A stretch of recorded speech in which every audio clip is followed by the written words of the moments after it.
So after all the events of last week with the GameStop stock, AMC, Dogecoin, Nokia, BlackBerry, I think were a couple of the others that were involved in the whole thing, and then Robinhood shutting everything down. There have again been some channels. I wasn't directly named, but my video was commented on by some of these channels who were making the criticism. One in particular that want to, now by name, of course, they mentioned the bigger small indie media channels like Mikasa Sukasa, Nico House. They mentioned him. They mentioned Frank Analysis as being basically Jimmy Dore imitators who don't offer any solutions. They just repeat whatever Jimmy Dore makes in his videos. They go out and repeat it, and they offer no solutions to any problems. Now, again, didn't name me in his video, and I'm not going to give this guy the courtesy of name dropping his channel at this point, simply because I already have. And it seems like somehow, some way, when I exposed, what kind of a fraud he was, that actually got him some attention. Of course, he's lost it all. He gained like 6 subs from it, and then he's lost every single one of those plus some more. Wonder why that is. Anyway, he took the time to come onto my last video that I made and drop a link to his last video where I didn't know if it was an attack, if it was some sort of, because he put it on my Robinhood video about, what happened with GameStop and the stock market and how wrong it was. I didn't know if maybe his video was like an olive branch. Maybe he agreed with what I had to say. Either way, I don't have any intention of working with the guy because he's a complete fraud. Nonetheless, I checked the video out. I listened to what it had to say. And so basically, once again, the pitch is being made that if you're blue collar, if you're working class, and then if you really want to make a difference in the system, what you need to be investing in is cryptocurrencies. This is all this guy wants to focus on is cryptocurrency. Again, I'm not going to name who he is just because I don't think he deserves the recognition of even having his channel or his name mentioned on my show. If you people can figure out who it is and you want to go watch him, for you viewers out there, I mean, you do you. But he's not going to get the courtesy out of me to even name drop his channel. What I am going to do right now is refute all the points that he made. So first of all, cryptocurrency is how you're going to grow your wealth. Now, is that possible? Sure. Bitcoin has skyrocketed. There's no doubt about that. If you got invested in Bitcoin back in the late 2000s, before 2010 and all that, if you start investing in Bitcoin, you've got bank right now, okay? When Bitcoin first come out, people could buy this stuff for cents, okay? Now it's worth over $33,000 a share. Keep that in mind. We're going to get back to that. The other one that I know is the big name is the Ethereum, the ETH or whatever. Okay, well, they're still over $1,000 a share. So if you got in early on that, you could be making pretty decent money right about now, right? Depending on how much of it you bought at the time. But let's start with one of his biggest focal points. Dogecoin. Now, is it possible that Dogecoin could still take off? Sure. I mean, it's possible. However, let's just get the cat out of the bag here. When I looked up Dogecoin, the minute I saw some stuff going around on social media about Dogecoin, you know what I found? That it was created as a joke. This was never intended from what I read. Now, if I'm wrong and someone shows me the evidence, that's fine. But when I first looked it up, I remember seeing it was started as a joke. This wasn't even intended to be like a serious cryptocurrency. The whole point of this, a Wall Street Bets thing is to capitalize on buying stuff that the hedge funds are trying to short. And since that is a joke, why not buy a whole lot of it? Okay, the goal was to try to get it to $1 in value. At the time they started, I don't think it was 2 cents in value. It might have been close, but anyway, they grew it to a whopping 7 cents. Now, if you bought a boatload of that stuff at 2 cents or whatever, you could have turned around and made some decent money, I guess. But that also involves having to sell it when it reached the high point. And the whole point of the Wall Street bets was buy it and do not sell. Do not sell, just keep buying to grow the price. Well, if everybody did a massive dump and a sell, that goes against the whole concept of what Wall Street Bet was wanting in the first place. So, seems to me like your strategy for Dogecoin, what you're prescribing, and what they wanted to do to crash the hedge funds, isn't exactly working. Furthermore than that, your video, your argument is about how we're going to take down the establishment. What really works for them? Well, I'll tell you what works for them. What works for them is when you crash the hedge funds. How you crash the hedge funds was continuing to buy into that cryptocurrency that they shorted, continuing to buy into it to get it to the dollar in value without selling.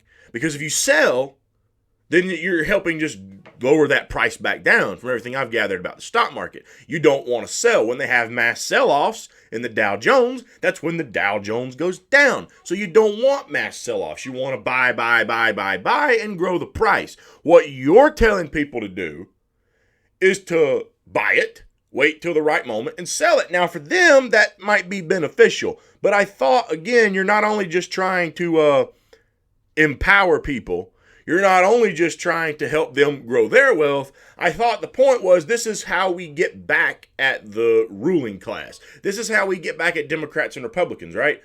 Well, you've got to really take a chunk out of their pocketbook, crash these hedge funds. That has clearly shown it has some results. What you prescribed, buying and selling, if you sell and drives the price back down and makes it cheap again, and the hedge fund has the opportunity to buy it back to redeem what they had to do or whatever at lower price, that doesn't crash them, fool. That doesn't crash them. What are you, half stupid? If you lower the price back down, they got the opportunity to buy it cheap again because that's how the shorting of the stock works, right? They wait till it's shorted. They wait till the price goes back low again. Then they pay what they anticipated. Now, even if it's still above what they anticipated, it's not as high as it could be. The higher you keep it, the more they're having to pay to get it.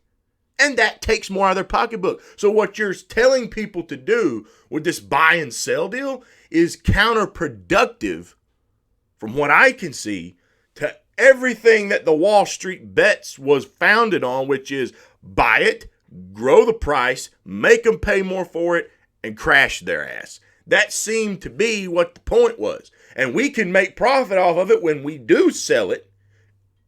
But selling it so quickly, that doesn't seem to be the strategy here.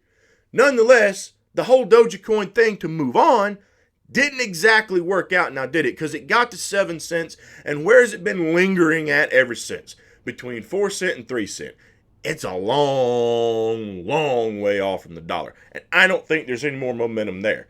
Now, you say your network, and you say that what you do is all about empowering people.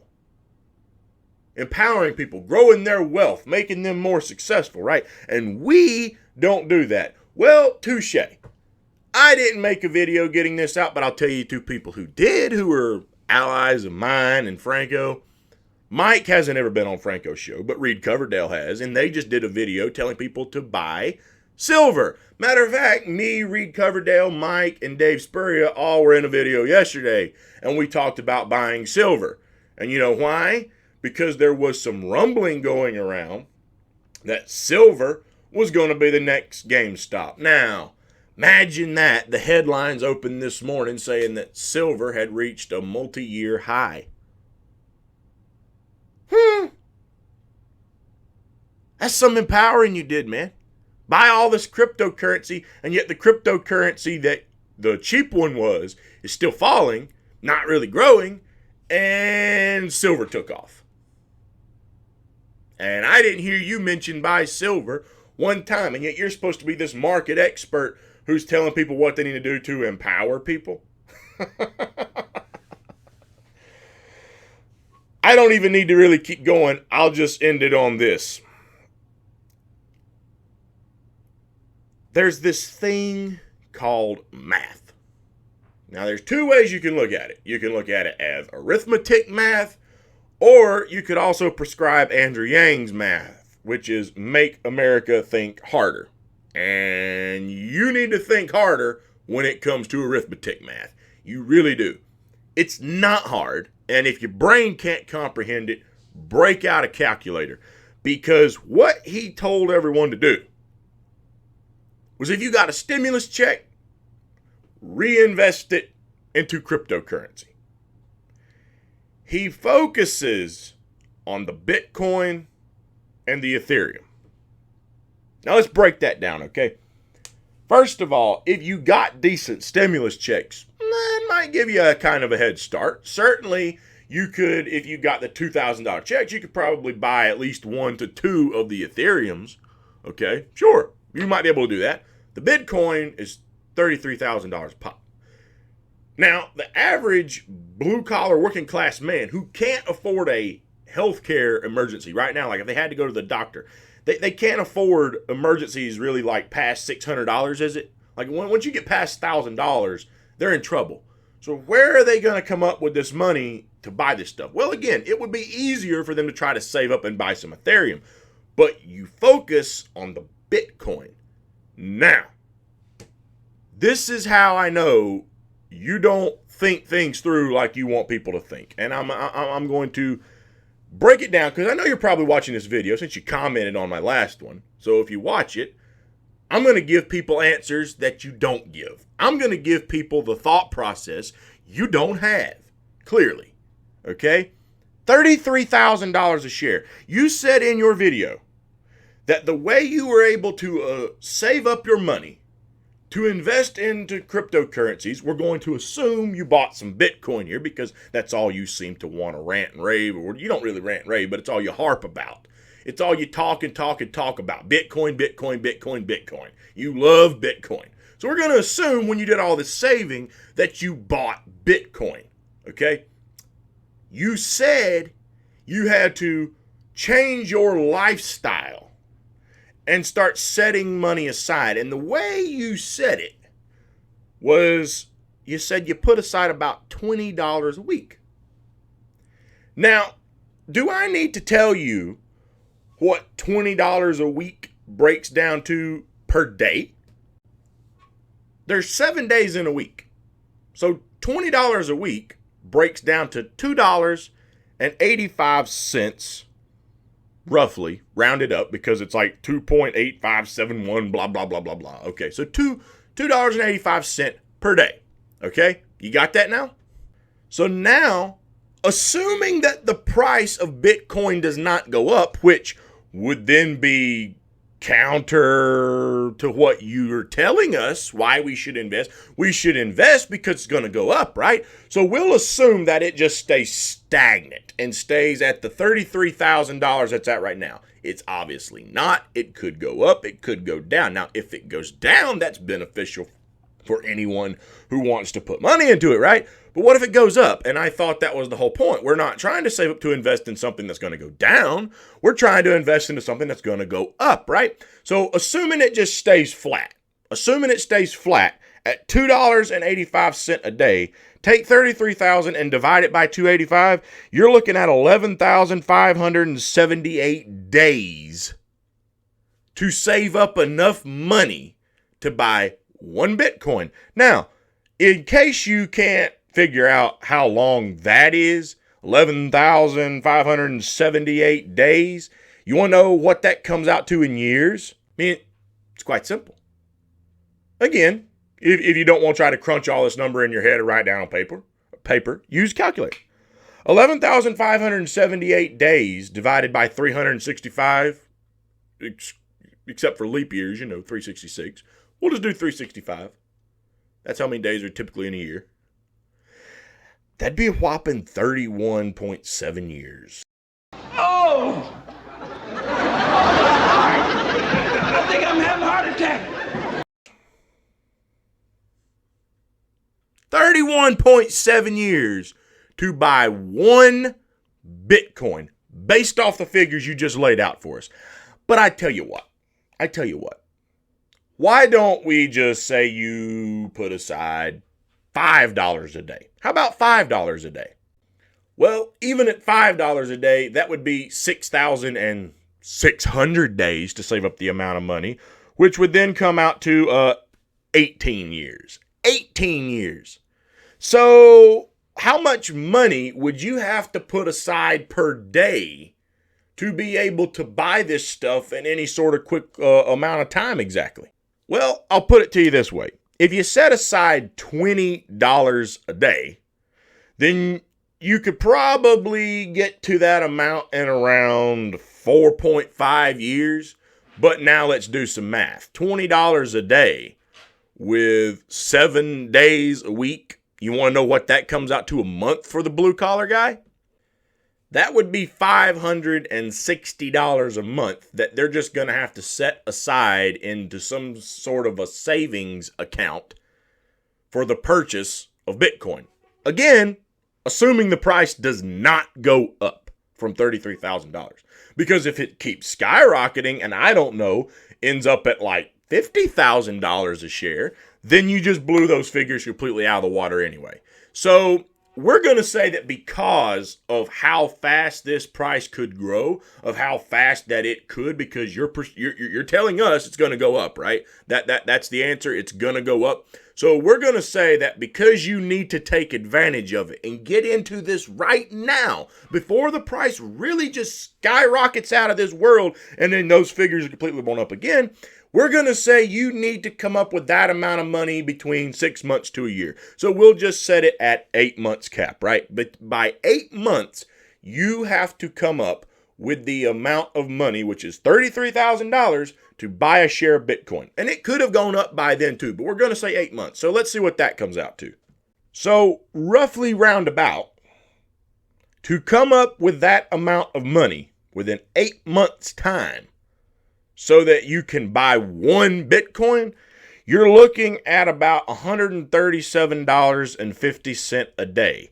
Which if you do the math on that and just say 137.5 times 30 is $4,125 a month.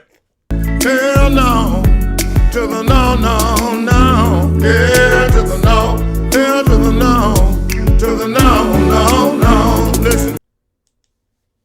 Do you realize that's more than some people make in a month? You call that kind of shit a solution for blue collar working class people? Like, don't get me wrong, dude. I understand in theory if people could come up with that fucking money, they really could make a lot of wealth off of Bitcoin. But what you haven't laid out for me yet, and you're supposed to be the answer man here because we ain't got none.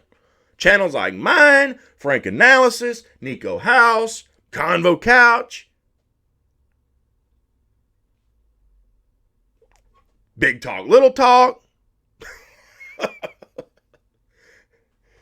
You know, the political refugee, DJL7.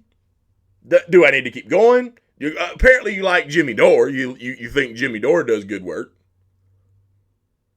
You know, the naturalist capitalist. None of us have answers. We're only echoing Jimmy Dore. I don't think naturalist capitalist echoes Jimmy Dore, by the way. They're not exactly, you know, what you might call on the same political sphere. Jimmy Dore's a lot more on the left than Reed Coverdale is, but, you know, to be fair, you never really said anything about Reed Coverdale. But the point is, we kind of all work together in some capacity. You know that Nico House and Reed Coverdale have done a video together, right? That's the thing. See, we all talk. We all exchange ideas. You attack. You attack and smear. Because it's not you people are tuning in to watch. Quite simply. Your subscribers reflect that a lot. They continue to drop. But you're the answer man. You said this is the way we grow the wealth. So why does the math not fucking add up, man?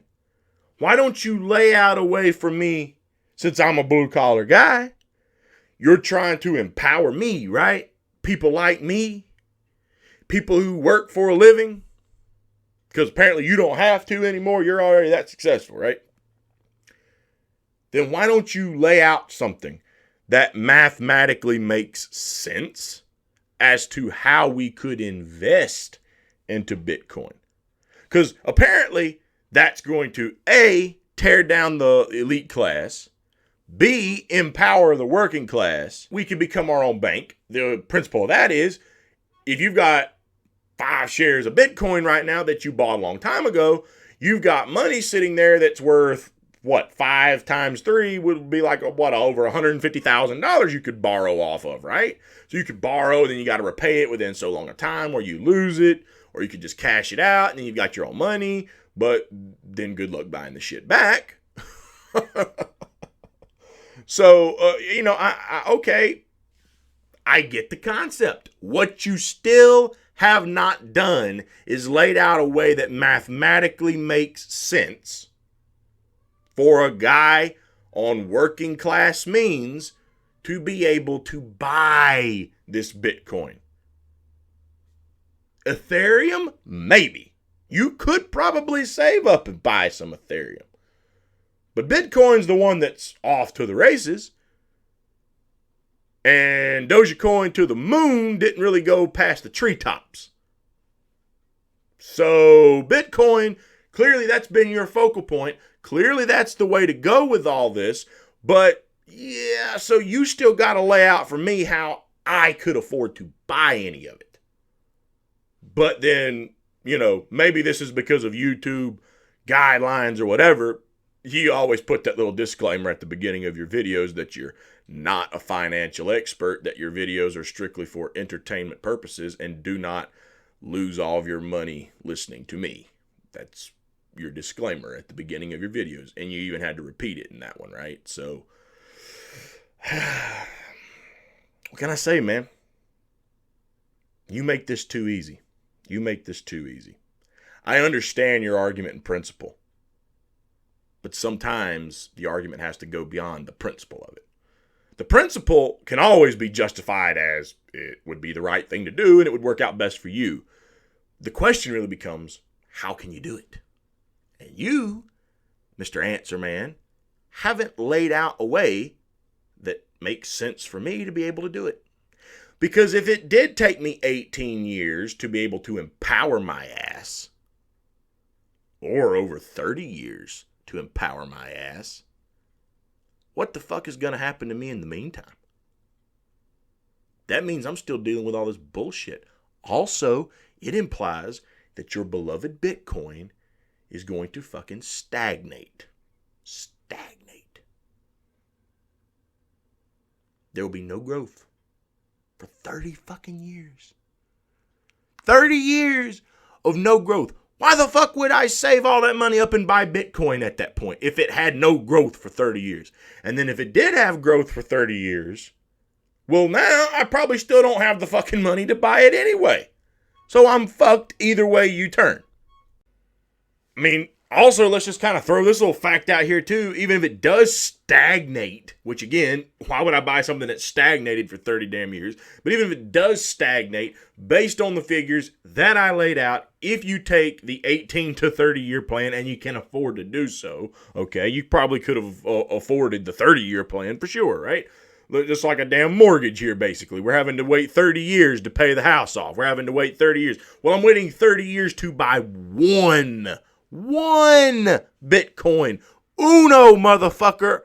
Uno. Not dos, not tres, not cuatro. One of these motherfuckers. And let's just say it has done what it's done within the last few years after I buy that one. Within 5 years' time after buying that one, we'll say it stops stagnation and then it doubles in growth. You know how much money I probably made? $30,000. Ooh, wow, motherfucker, that's less than I make in a year. My fucking wealth just exploded. Great financial advice. No, the only fucking way you're gonna make wealth and empower your ass is if you bought multiple of them. But then again, You're going to have such, if I bought 3, that's $90,000. So I would then have to wait on that explosion of growth and then sell it. And then if it doubled in size, I could make like $90,000 profit. Well, that's more than I'd make in a year. Me and my wife together weren't quite at $90,000 this year, but that's beside the point, man. What kind of massive growth are you thinking people's going to have? And who in the fuck is blue collar that's going to be able to come up with that kind of money? Again, your math doesn't make sense. And if you can make it make sense, I challenge you to do so. If I'm wrong, pull your fucking calculator out and prove me wrong. I've already done my math. You haven't. You fucking haven't. I have. This old fucking redneck in South Carolina can take the time to break out a calculator and do more math than the answer, man. I'd be insulted at that if I were you. I'm just some old dumb fucking redneck in South Carolina. Why can I do that kind of math and you, Mr. Intelligence, can't? You know, Jimmy Dore's the jag-off comedian, right? I'm the dumb fucking redneck in South Carolina. We're the damn people who people stereotype as sleeping with our kinfolk, screwing sheep when we're not working on trucks. We're the damn farmer's tan. And I can figure this shit out, and you can't. What the fuck does that say about your mental thinking skills, son? That's what I'm stereotyped as. I'm a fucking South Carolina redneck. And I have enough common sense to figure out that your math don't fucking add up for working class people. So why can't you if you're that smart? It's either you're bullshitting people or you're that dumb. And if that's not the case, prove me wrong. Don't spam your shit in my comment section again. Don't go posting your link to your videos in my comment section. I already told you what I'm going to do the next time you do that. You won't be able to post another one because you'll be blocked from commenting on my channel. But if I'm wrong, go ahead and prove me wrong. I encourage you to do that because clearly I took the time to do math and you didn't. So I'll give you the chance to redeem yourself and do some math and make it up. Fair enough? I think so. Sad when you have to be a guy who never went to school or college to profess in the education field, and yet you're having to give other YouTubers a math class. It's pretty damn sad.